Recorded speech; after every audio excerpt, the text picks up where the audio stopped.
যেটো বীজ বাষ্প ছটিওৱা যেটো উৎকট উগ্ৰ সাম্প্ৰদায়িকতা মনোভাৱেৰে যিসকলে প্ৰচাৰ চলাইছিলে এফালে হিমন্ত বিশ্ব শৰ্মা আৰু আনফালে AIUDF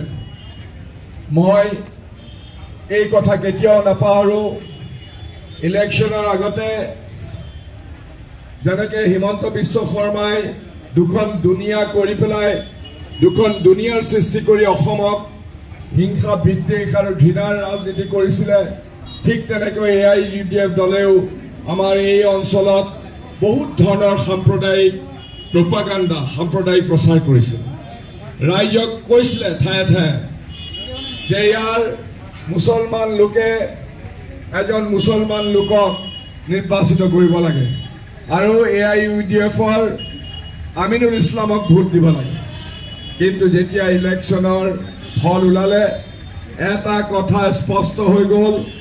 যে আমাৰ গোটেই ধৰ্মীয় সংখ্যালঘু মুছলমান লোকে এই সাম্প্ৰদায়িক ৰাজনীতিক প্ৰত্যাখ্যান কৰিলে আৰু AIUDF আৰু BJP দুয়োটা দলকে এই যুদ্ধত পৰাস্ত কৰিলে আৰু মোৰ ভাবি পেলাই গৰ্বতে বুকু উফন্দি উঠে যে AIUDFে বিচৰাৰ ঠিক তাৰ বিপৰীতে সৰ্বসাধাৰণ মুছলমান ৰাইজে ইণ্ডিয়ান নেশ্যনেল কংগ্ৰেছৰ প্ৰাৰ্থী মোক প্ৰদ্যুৎ বৰদলৈ হিয়া উজাৰি ভোট দি পেলাই জনপ্ৰতিনিধি হিচাপে নিৰ্বাচিত কৰিলে ইয়াতকৈ কি হ'ব পাৰে মই ইলেকশ্যনৰ আগতে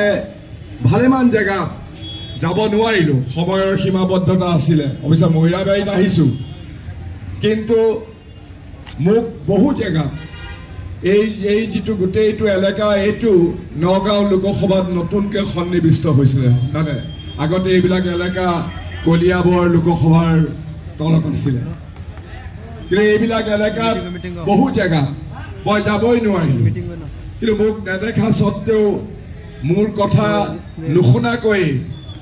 বা মোৰ ভাষণ নুশুনাকৈ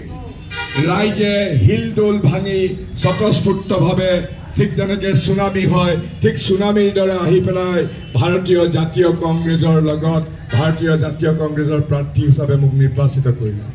মই কৃতজ্ঞতাত মই নিশ্চয় এই কথা ক'বই লাগিব যে আমাৰ কংগ্ৰেছ দলৰ লগত আমাৰ সহযোগী আমাৰ